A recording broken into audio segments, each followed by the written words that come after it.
Merhaba arkadaşlar, ben uzman fizyoterapist Seheray. Bugünkü videomuzun konusu ayak bileğinden her harekette çıtır çıtır mı desem, katır kıtur mu desem ses gelen kişilere yönelik olacak. Bu sesleri nasıl azaltalım, bu sesler neden geliyor ya da bu sesler bizim için zararlı mı sorularının cevabını bu videoda veriyor olacağım. Ama videoma giriş yapmadan önce eğer beni daha fazla desteklemek isterseniz Instagram adresimi buraya bırakıyorum. Instagram'dan takip edebilir ya da aşağıdan abone ol yazısını tıklayarak ücretsiz bir şekilde kanalıma abone olabilirsiniz. Öncelikle bu seslerin geliş mekanizmasını anlatarak videomuza giriş yapalım. Ayak bileği ekleminden bahsedeceksek kaval kemiği, baldır kemiği ve de içeride talus dediğimiz küçük bir kemiğin eklemleşmesiyle oluşur. Ve bu eklem aralığını kıkırdak doku dediğimiz aslında bize çok iyi süspansiyon sağlayacak, yani bizi dengeleyecek, aynı zamanda kuvvet aktarımını gerçekleştirebileceğimiz bir yüzeyle kaplı.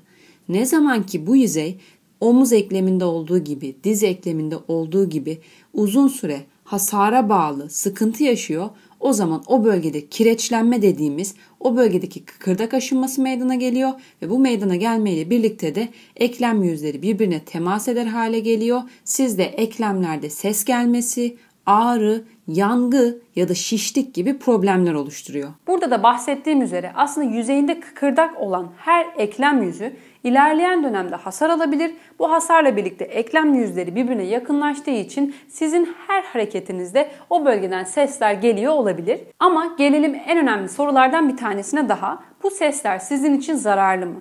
Aslında erken dönemde bakıldığında o sesler eğer sizde ağrı, hassasiyet ya da yangı gibi problemler oluşturmuyorsa bazı durumlarda yapışıklıklara bağlı olarak gelebilir. Bazen de o bölgeyi eğer çok zorluyorsanız gelebilir.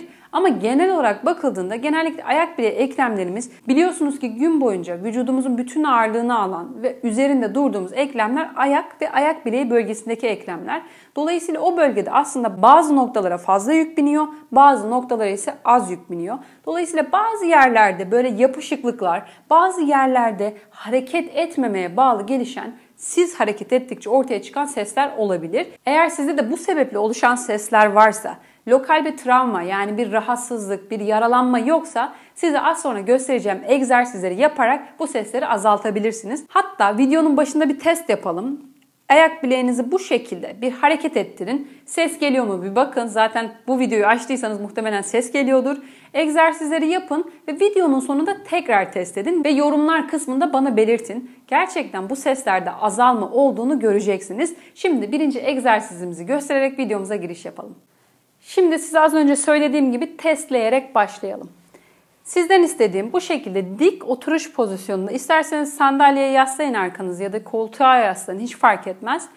Bu şekilde bu pozisyondayken hafifçe ayaklarımı açtım. Ayak bileklerimi şöyle büyük daireler şeklinde çeviriyorum. Bakın bakalım içe ya da dışa yaparken herhangi bir noktada ses geliyor mu? Kıtırtı, çıtırtı olabilir. Bazılarınızda kum sesi gibi, bazılarınızda sanki tendon atlıyormuş gibi böyle snapping diyoruz ona. Onun gibi bir ses var mı bir kontrol edin. Bir de egzersizleri yaptıktan sonra tekrar kontrol edip dediğim gibi bana yazın. Birinci egzersizimizi gösterelim. Birinci egzersizimizde sizden istediğim ayağın birini ileriye ittirdim, diğerini çektim. İttirdim, çektim. Bu şekilde sizden istediğim ilk egzersiz 30 defa 3 set. Bu egzersizde ayak bileği bölgenizi biraz hareketlendirin. Biraz dolaşımınızı artırın istiyorum. Bu şekilde yapabildiğiniz son sınırlara kadar zorlayın. Yani şöyle yapmanızı istemiyorum. Ayak bileği eklemi gerçekten işin içerisinde ve gerçekten çalışıyor olsun.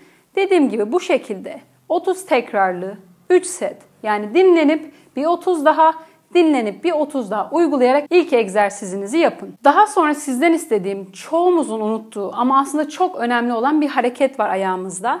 Bu şekilde ayakları dışa çevirdim, bıraktım. Dışa çevirdim, bıraktım. Bu şekilde dışa çevirip bırakma egzersizini 10 defa yapacağım, dinleneceğim, tekrar 10, dinleneceğim ve 3. set yani toplamda 30 defa olacak şekilde uygulayacağım. Daha sonra sizden istediğim tam tersi. Ayaklarımı içe çevirdim, bıraktım. içe çevirdim, bıraktım. Sizden istediğim bu sefer de bu egzersizi 3 set uygulamanız. Yani toplamda 30 defa. Ve özellikle çalışmayan, yani bizim çok da egzersiz yapmadığımız grubu uyararak daha çalışır hale getirmek diyelim hedefimiz. O bölgenin dolaşımını artırmak olacak. Daha sonra artık devreye lastik girecek. Eğer imkanınız varsa lastikle, yoksa evdeki çarşafı bu şekilde ayağınızın altına doğru götürerek uygulamayı yapabilirsiniz. Lastikle ise lastiğin gerimini hafifçe artıracağız. Bu şekilde ayağımızın arka tarafına tutunan, bacağın da arkasına doğru gelen kaslara biraz germe uygulayacağız. Sizden istediğim bu pozisyonda 30 saniye beklemeniz olacak. 30 saniye bekliyorum. O bölgedeki gerginliği hissettim. Bazı durumlarda bu gerginlik bacağın arkasından yukarıya doğru da uzayabilir. Hiç endişe etmeyin. Hiç egzersiz yapmadığınız için muhtemelen. Bazı durumlarda fıtık kaynaklı olabilir ama oturduğunuzda normalde hiçbir şey yoksa bu sadece bu bölgeyi germekten kaynaklanıyor. Endişe etmeden 30 saniye sağ, 30 saniye sol, dinlenin. 3 kez bunu tekrar edin. Şimdi gelelim biraz da kuvvetlendirmek için yapacağımız kısma. Sizden istediğim, eğer evde lastiğiniz yoksa, çünkü germeyi çarşafla yapabilirsiniz hadi alternatif olarak, ama lastiğiniz yoksa yapmanız gereken şu. Bu şekilde ayakları üst üste bıraktım. Daha sonra biriyle iterken diğeriyle engel olmaya çalışıyorum. Çektik. Biriyle iterken diğeriyle engel olmaya çalışıyorum. Bu sayede bu ayağımda arka taraf kas grubu, bu ayağımda ön taraftaki kas grubu çok iyi bir şekilde çalışmış oluyor. Evde de, işte de, otururken de istediğiniz zaman bu egzersizi bu şekilde çalışabilirsiniz. Daha sonra diğerini yapıyorum. Biriyle iterken diğeriyle çekiyorum. Biriyle iterken diğeriyle çekiyorum. Yapışı biraz aslında eğlenceli ama çok kolay da değil. Hem aslında bunu yaparken inanın beyniniz çok iyi çalışacak. Çünkü bunu organize etmek beyniniz tarafından gerçekleşecek. Aslında kendinize çifte iyilik yapmış olacaksınız.